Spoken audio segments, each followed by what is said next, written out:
Everyone.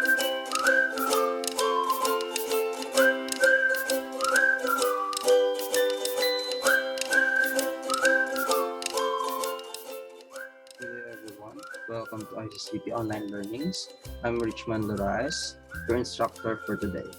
Our topic for today is Chapter 1, all about History of Criminal Investigation. Okay, so before we proceed to that, so we have here the 21,000 BC in Babylon at about 1750 BC. Hammurabi, king of Babylon, created one of the first bodies of written law, the Code of Hammurabi. The code was then implemented to detect those who refused to obey the law. It imposes the lex talionis, or also called the law of retribution, principle where the punishment of an offender was equal to what he did. The principles also refers to the concept known as an eye for an eye and tooth for a tooth. And the next one, we have here the time of Christ. The Roman Emperor Augustus picked out especially highly qualified members of military to the Praetorian Guard, the Praefectus Urbi, and the Vigiles of Rome. Their functions are as follows. So the first one, we have here the Praetorian Guard. This guard was the first police officer in Rome with the job of protecting the palace of Rome and the emperor. And the next one, we have here the Praefectus Urbi. The function of the Praefectus Urbi was to protect the city, exercising both executive and judicial powers. So next, we have here the Vigiles of Rome. So the Vigiles began as the firefighters, granted with the law enforcement responsibilities and patrolled Rome's street day and night. They were considered as a civil police force designed to protect citizens. They were considered quite brutal, and it's where the word vigilante came from. So now we have here the 1285 AD, the Statute of Winchester in England. So we have here the Watch and Ward Act, UN crisis system.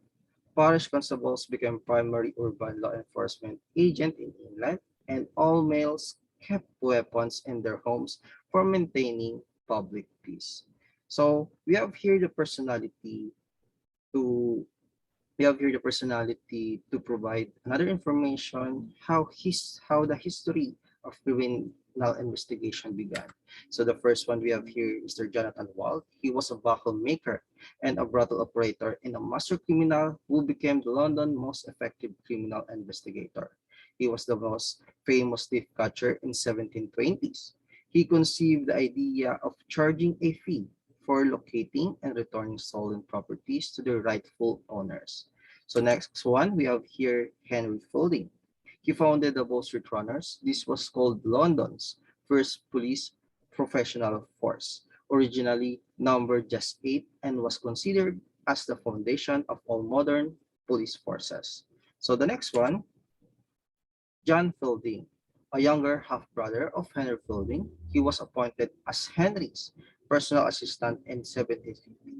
He also introduced the practice of developing informants, printing wanted notices, employing criminal raids, and bearing firearms and handcuffs.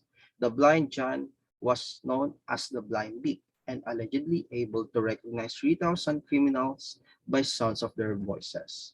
So next one, we have here Mr. Patrick Colquhoun. Colquhoun, together with Master Mariner John Harriot, developed the Marine Police Force, or sometimes known as the Thames River Police. It was said to be the England's first police force. And the next one, we have here the Eugene Francois Vidocq. Eugene Vidocq established a squad of ex-convicts to aid the Paris police in investigating crimes. He worked under the theory of set a thief to catch a thief. He introduced the concept of Trade Protection Society, which became the forerunner of our present-day credit card system. So next one, we have here Mr. Dr.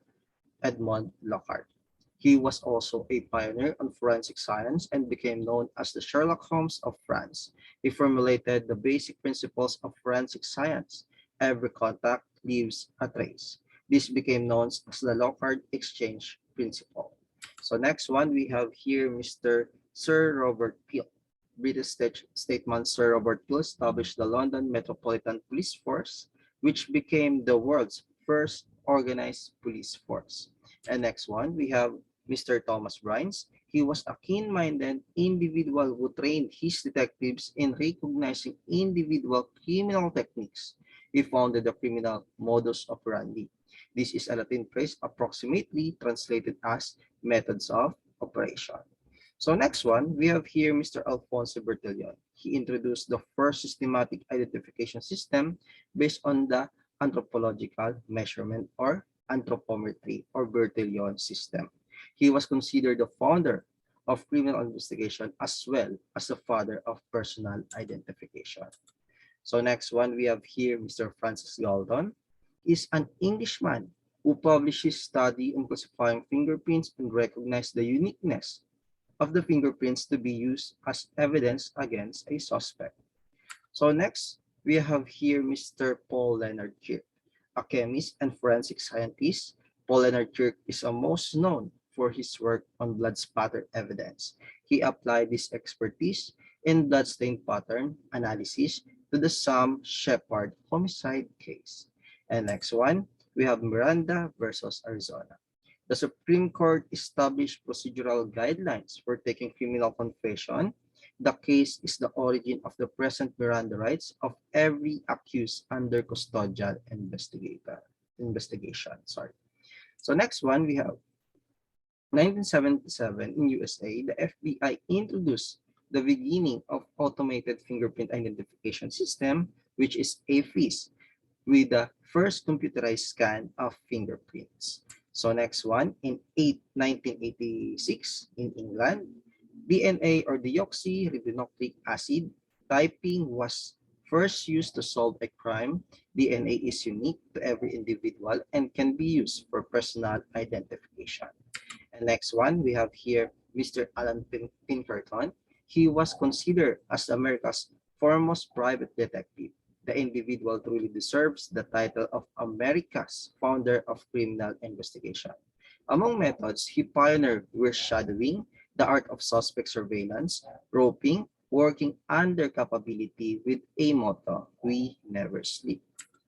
And the next one, we have Mr. or Dr. Hans Gross. He was the earliest advocate of criminal investigation as a science, interested in investigating while serving as an examining magistrate. He became a professor of criminology at the University of Vienna. He is also recognized today as father of criminalistics or forensic sciences. And we have here the law relatives to criminal investigation. We have here the 1987 Philippine Constitution, Article 3, Section 12, Paragraph 1. Any person under investigation of the commission of an offense shall have the right to be informed in his right to remain silent and to have a competent and independent counsel, preferably of his or her choice. If the person cannot afford the service of a counsel, he must be provided with one. This right cannot be waived except in writing, signed in the presence of a counsel. So that's all. So thank you very much. For more ICCT College's video updates, please subscribe and click the notification button.